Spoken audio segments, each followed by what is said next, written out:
Hello friends, আজকে আমরা যাব আমাদের বাড়ি থেকে কিছু দূরে একটা নতুন পার্ক হয়েছে সেখানে ঘুরতে। পার্কটা অবশ্য সুন্দর একটা নদীর ধারে, সেজন্য কিন্তু আমি আর আমার বান্ধবীরা মিলে বেরিয়ে পড়েছি সেইখানে ঘুরতে যাওয়ার জন্য। তারপরে দেখো আমরা এখানে সাইকেল নিয়ে যাচ্ছিলাম, কারণ আমাদের বাড়ি থেকে বেশি একটু দূরে নয়। তারপর আমরা সাইকেল চালিয়ে যাচ্ছিলাম আর চারোদিকে সুন্দর সুন্দর ভিউ দেখতে দেখতে যাচ্ছিলাম। বেশ ভালোই লাগছিল সেদিন। এই যে দেখো কি সুন্দর নদীর ধার দিয়ে আমরা যাচ্ছিলাম। তারপর মোটামুটি 15 মিনিটের মতো সাইকেল চালিয়ে আমরা কিন্তু পার্কে পৌঁছে গিয়েছিলাম। এই যে এখানে এখনও কি বিশেষ কিছু বানায়নি, কারণ সবেই স্টার্ট করেছে, পার্কটা বানানো হয়নি এখনও। আমরা তার আগেই ঘুরতে চলে এসেছি। তারপরে আমরা অল্প ঘুরে ঘুরে দেখছিলাম, আর তখন জানো তো পুরো রোদ ছিল, আমাদের একদমই মানে ভালো লাগছিল না, তবু আমরা ঘুরেছি, ভালোই লেগেছিল।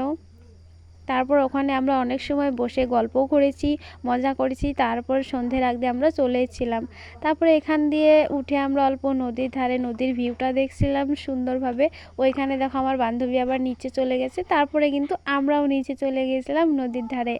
নদীর ধারে ওখান থেকে দেখতে বেশ ভালোই লাগছিল, সেই জন্য নিচে চলে গিয়েছিলাম। নিচে দিয়ে আমরা অনেক সময় দাঁড়িয়েছিলাম, কারণ সেখানে অল্প ছায়া ছিল। রোদে থাকতে থাকতে ভালো লাগছিল না বলে আমরা একটু নিচে গাছের নিচে চলে গিয়েছিলাম। তারপরে দেখো এখান থেকে ভিউটা কত সুন্দর লাগছিল। তারপরে সেখানে আমরা অল্প গাছ থেকে দু একটা ফুল পাড়ছিলাম, দেখছিলাম। আমার বান্ধবীরা তো অনেক মজা করেছে আর আমিও মজা করেছি ওদের সাথে। সো আজকের ভিডিও এইটুকুই। তোমাদের যদি একটু ভালো লেগে থাকে প্লিজ একটা লাইক করে দিও।